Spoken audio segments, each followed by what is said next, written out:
Here's something nobody really talks about. Every night, when the world goes quiet and most people reach for the switch, some people don't. Not because they forgot, not because they're being dramatic, but because something quiet and honest inside them just breathes easier with a little light in the room. If that's you, stay with me. Let's get something out of the way first. You are far from alone in this. A surprising number of adults sleep with some form of light on, a lamp turned low, a hallway glow sneaking under the door, a TV murmuring in the background, a nightlight they casually blame on the kids. Fear of the dark doesn't clock out at 18. For a lot of people, it just gets quieter and more private. The problem is, almost nobody says so. Because somewhere along the way, we absorb this idea that needing light to sleep is childish, embarrassing. So we hide it behind excuses. We call it a preference when it's really a need. We laugh it off before anyone else can. This isn't that kind of conversation. To really understand this, you have to appreciate what happens neurologically when the lights go out. Because your brain doesn't simply relax in the dark. For many people, it does the opposite. It shifts into a low hum of alertness. It starts scanning, listening, filling in the blanks. And that makes sense if you think about it. Darkness to the nervous system is just another word for uncertainty. And the brain is fundamentally wired to treat uncertainty as something worth watching. This is called hypervigilance. It's not a flaw. It's not weakness.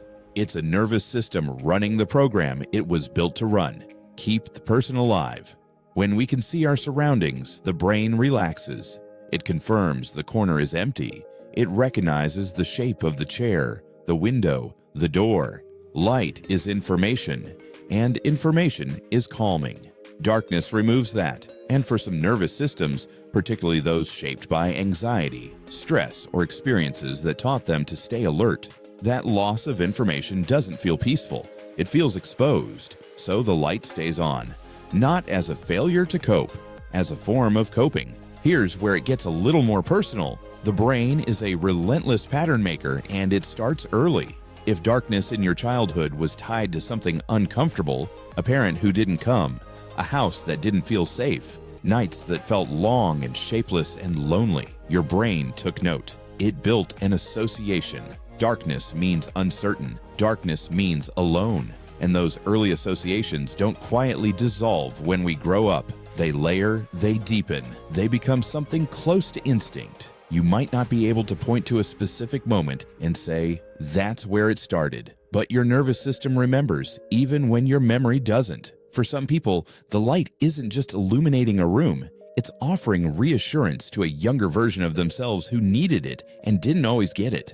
That's not immaturity.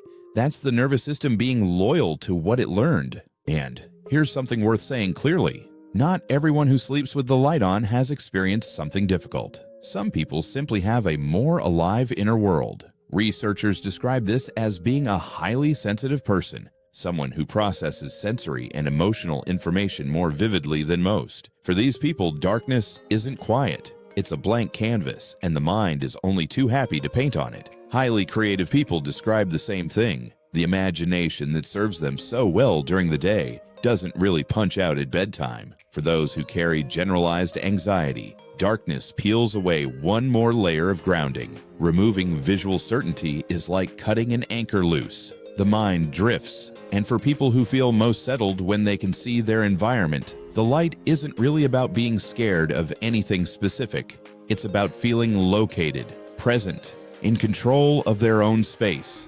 None of this is something to fix. It's something to understand. When you strip it all back, sleeping with the light on is a coping mechanism, a protection strategy the brain found, held on to, and kept returning to because it worked. It made the threat feel smaller. It made sleep feel possible. That's not pathology. That's adaptation. The more interesting question, and you don't have to answer it tonight, is what the light represents for you. Specifically, is it safety? The feeling of being less alone? The ability to see what's coming? A quiet way of keeping the unknown at arm's length, because understanding what the light is doing for you emotionally tells you something real about yourself, about what your nervous system considers safe, about what you consider safe. And that kind of self-knowledge has a way of being useful in more places than just your bedroom. Think about the last time you turned the light completely off and actually felt fine. What was different? Were you calmer than usual? Not alone? Had something good happen that day that made the world feel a little less unpredictable? Now think about the nights you reach for the switch.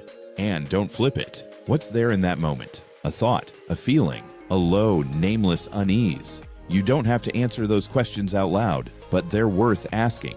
Not to find something wrong with yourself, but to find something true about yourself. If the light is working for you, if you're sleeping, resting, not in distress, you do not have to justify that to anyone, including yourself. You are allowed to meet your own needs without an explanation. But if you'd like to gradually shift towards sleeping with less light, here's what tends to actually work.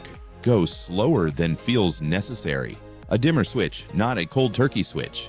Your nervous system adapts to gradual change far better than sudden ones. Give yourself weeks, not nights. Try a warm-toned nightlight, not a floodlight, not total darkness. Just enough that your brain can orient itself without being completely in the dark. That middle ground is underrated. Pair it with a grounding routine, a few slow breaths before bed, a body scan, something that tells your nervous system in a language it understands. We've checked. We're okay. We don't need to stay alert tonight. And if the fear is intense, if it brings panic, if it feels tangled up with memories or experiences that carry weight, please consider talking to someone. A therapist who works with anxiety or trauma isn't there because something is broken in you. They're there because some things are easier to set down with a little help. You don't have to carry it alone. If you sleep with the light on, your brain is not failing you. It is protecting you with the tools it learned in the way it knows how. The light is not evidence of weakness. It's evidence that at some point you needed to feel safe, and you found a way to do that. You adapted, you managed, you kept going. Be gentle with that. You are not broken. You are not childish. You are someone whose nervous system is doing exactly what it promised, looking out for you. Now, you just know a little more about why. Sleep well.